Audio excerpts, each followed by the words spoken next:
Hi guys, I just wanted to spend a minute doing a video for you guys to really dive into all the things that were covered in the newsletter. So we email out a quarterly newsletter, and if you didn't get that, you can go to the website and sign up for the email list. But I wanted to spend a minute going through a video so that we can actually talk about all the topics that were discussed there. So in case you don't know who I am, my name is Kelsey Weber. I am a certified dog trainer. I own Positively Trained LLC here in Sherwood, Oregon. And I am a certified dog trainer, meaning I have certifications in multiple organizations, and I am really focused on continued education. So with the certifications that I have, the CPDT, the Animal Behavior College Dog Trainer, Association of Professional Dog Trainers, Pet Professional Guild, Canine Good Citizen Evaluator, with all of those, what that requires is that I'm constantly doing continued education and making sure I'm using modern, updated, humane training techniques. So with Positively Trained, I want to bring all of that to my clients and allow you guys to have that opportunity to also continue your dog training education. So whether that's just advancing your skills with your dog, or dealing with specific behavior issues that show up, or whatever that looks like for you, I want to make sure that we have resources available to address whatever dog training questions you may have. So with Positively Trained, a few ways that you can follow us. You definitely check out the website. It's positivelytraineddogs.com. I highly recommend checking out the Facebook and Instagram pages because that's a really good place to get tips and different training tricks, and also see a lot of cute dog pictures. So that's the best part about that. But there's a lot of good resources there for you too. So definitely follow us on those options. And then if you want to get a hold of us, you can email info@positivelytraineddogs.com, or you can join the Facebook discussion group. So the discussion group is available for members, for Positively Trained clients. So whether that's in person or online, if you've gone through some sort of training with us, then you can definitely join that Facebook group. And it's a good place to chat with other people going through similar things with their own dogs. And then I'm also really active in that group, and I post videos pretty frequently of me training my dogs at home. And then also I'm there to answer any questions that you may have. So really great resource if you are a Positively Trained member already. All right, so I want to dive into kind of the focus of this video, which is the question of the quarter. So because it's January in Portland, it is kind of gross outside and rainy. So the question was, if I'm a fair weather walker, how do I keep my dogs entertained in the winter weather? And I will fully admit, I am also a fair weather walker. So if it's kind of gross outside, I don't tend to want to be out in it. I do tend to walk dogs inside a lot. So I tend to take them to like Home Depot or nurseries or pet stores or places like that. I'll even leash up the dogs and literally just walk around my own house just to practice their leash skills that way, keep them kind of working their body, working their brain a little bit. But what I really want to dive into is this idea of food enrichment. So food enrichment is a fantastic way to drain any sort of pent up energy, whether that's mental energy or physical energy. So it's something that is really natural for your dogs anyway. If you think about feral dog populations, they spend most of their time gathering food. So they're scavenging, they're hunting, they're doing different things, foraging through the garbage. They're doing all kinds of things to make sure they get that daily calorie intake that they need.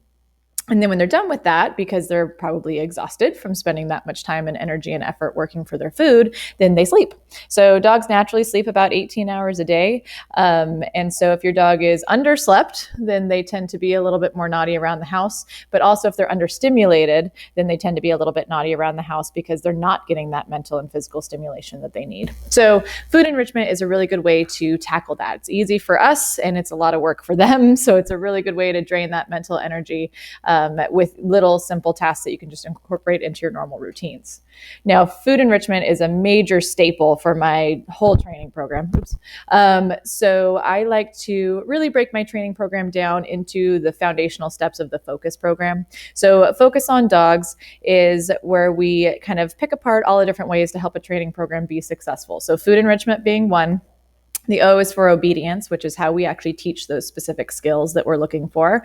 The C is consider context. So that's how we set up our training sessions successfully, making sure that we're getting the progress that we're looking for in our sessions. I have 4 dogs, if you guys aren't familiar with my pack at home, and I work a lot. So having the time to actually set aside for each individual dog can be challenging. But when I do, I want to make sure that we're actually getting to those training goals that we're working on. So that's going to be our consider context section. Understanding body language, hugely important in working with dogs. And that last component, the S in the focus program, is stimulation. So that mental and that physical stimulation, as well as social stimulation, what happens if we overstimulate dogs, that sort of thing. So the focus program is that whole training foundation to set you guys up for success. And I do actually have a Focus online series. So I just recently released that. You can purchase it as of now in January.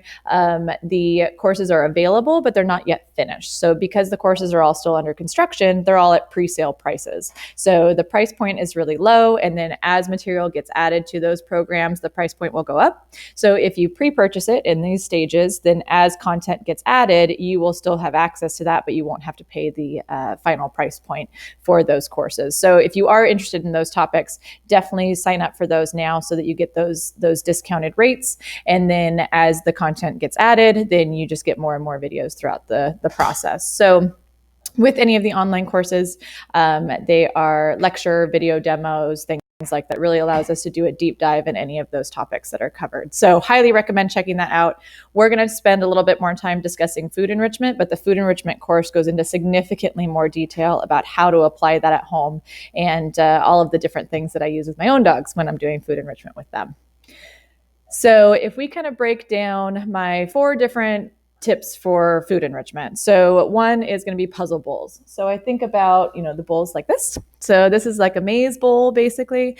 You put the dog food in it and the dog has to kind of work through the bowl, work through the pattern to find all the goodies. So I get rid of the normal food bowl. I don't use food bowls at all. I use puzzle bowls. So this is a nice option for owner convenience because it doesn't take us that much time to put food in a bowl, but it takes the dog a lot more time to get the food out of it. So really good way to drain some extra mental energy. What's really fun with these too is I will put the kibble in with a little bit of water or something that has moisture content, canned food, yogurt, whatever. And I will put the whole bowl in the freezer. And so that way it takes my dogs 20, 30, 40 minutes to go through their dinner instead of just taking 20, 30, 40 seconds to go through their dinner. So if you have a fast eater, it's a really good way to slow them down and make sure that they're spending a little bit more time chewing from a physical standpoint. But even if you have a slow eater or a normal eater, it's really nice to get them to work a little bit harder for their food and it keeps them busy. So I'll totally admit right now, all 4 of my dogs are around the house with their various puzzles and they are working on these instead of pestering me while I do this video. So it's a really good way to keep them busy while you're trying to do something else. So puzzle bowls, awesome option. This brand is Outward Hound, which has so far been my favorite. I don't know if you saw kind of some of the battle scars on this bowl. There's some holes and things in it. But this has lasted me for years with my dog. So even though they've done a little bit of damage to it, overall, it's been a pretty durable product. So I've been really happy with them. The other main category for food enrichment is high energy puzzles. So these are things that the dog is going to actually engage with and interact with and work on getting all the food out. So my favorite is the Kong wobbler. So this is hard plastic versus the normal rubber wobbler or rubber Kong toys. And it actually unscrews. So it's pretty cool because you just put the dog's kibble right in there and you screw it together. And then because it's weighted on the bottom, it kind of weeble wobbles around. So the dog has to kick it around, nose poke it, dig at it, whatever. They have to interact in some way and engage with it to get the food to fall out. So it works really nicely for draining a little bit of extra physical energy as well as mental energy. So I tend to do this when my puppy just needs to get the wiggles out. And then I also will use this in situations where I'm trying to work on problem solving skills because the dog has to really figure out how do I interact with this object to get the food. So works good for problem solving, works good to burn some physical energy, also works good for confidence building. So think about for dogs that are a little bit nervous, this thing moves a lot independently. So if they knock it, it's going to come back towards them, which can be a little scary, but then it produces goodies. So it starts helping them build some confidence too. So that's a really great option for high energy puzzles. And then the low energy puzzles are going to be things like the normal rubber Kong. So this Kong is the light blue. It's the puppy Kong, so it's a little bit squishier versus the red Kong is the classic style, and then the black one is the extreme Kong for like the really intense chewers. But the low energy puzzles are going to be toys that the dog is working on licking and chewing. So licking and chewing is naturally really self-soothing, so it's going to bring that energy level down a little bit. Works really well as like a pacifier, especially if your puppy's kind of lost their mind. So we have this time of day that I like to refer to as the puppy witching hour, which is when the puppy just kind of goes bananas. So we get laps around the house and he's jumping off everybody's back and just nutty with the other dogs and with the other humans in the house. So that's a really good time to implement something like this. And I actually recommend daily low energy puzzles so that they can work on just self-soothing and bringing that energy down a bit. Now, what I do with this is I take their normal meal and I mix it with something sticky like canned food or yogurt or something that'll kind of glue it in there. And then I put it in the freezer. And so that way I have maybe 5 or 6 of these preloaded and stocked up in the freezer. So at any point, I can just grab it, hand it to the puppy, and the puppy can have something to work on for a little bit. So really good option to help them bring down that energy a touch.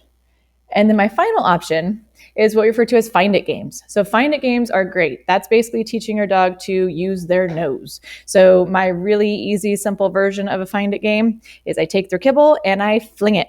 So I just throw it either on the living room floor, on the kitchen floor, maybe outside in the grass if the weather's a little bit better. I know we talked about, if it's raining, what do we do? But if the weather's nice, grass works really nicely for this. You can do this in the garage, wherever makes sense for you. So take that food, just throw it, let the puppy go work for it a little bit, let them find it, let them use their nose. And if they're engaging their nose, then they're working a whole different part of their brain, which is really nice. And dogs typically burn about 5 times more energy if they're sniffing versus if they're just walking. So again, if we're trying to drain some extra pent up crazy, especially when the weather's not so nice, this is a really good skill to practice with them. So this is how I feed my dogs. I break it down into these 4 different food enrichment activities, and that's how they get their breakfast. That's how they get their dinner. And that way, at the end of the day, they're way more satisfied and relaxed. So it's a really good way to burn through any sort of pent up mental or physical energy. Now, I mentioned before, there is a food enrichment course online. We go into way more detail about why food enrichment is important, how to implement that in your day-to-day routine. We do a whole list of different puzzle toys that I do for my dogs, how to make your own puzzle toys at home so you're not necessarily just buying a bunch of products, what products to buy, which products to stay away from. So we really do dive into that topic a lot more in that online course, which, like I said, is available at that pre-sale rate until the videos all get uploaded and that course gets completed. So good option for you if you want to go check that out. And then if anyone has any questions, please let me know. You're welcome to comment on this video and ask me either about food enrichment, or if you have other questions, ask that as well. So this is, again, a time for me to kind of engage with you guys and see what you guys are looking for and how I can help you continue your dog training education. So I'm happy to answer questions if you have them, just ask. And then one more time, I want to go through different ways to get a hold of us. So you can definitely use the email info@positivelytraineddogs.com, the Facebook and Instagram pages. If you search for Positively Trained, you'll find us there. And then the online course platform, I'll send the link, or I'll put the link in the comments for this, but it's positivelytrainedonline.thinkific.com, and you can see the whole library. You can also go to Positively Trained Dogs and go to the online training tab, and you'll find all of the different course options there too. So lots of options for you for those online courses. And then that members only Facebook discussion group is a great resource. I get a lot of people saying how much they enjoy all the videos in there and all the extra feedback and time that we spend in that group too. So if you're looking for more options and really looking to continue that education, all of those are great tools for that. All right, so have a really nice day. I hope I answered all of your questions about food enrichment, or at least kind of gave you some ideas to get yourself started. If you guys have any questions, let me know. Please visit the online options, and I'll see you when I see you.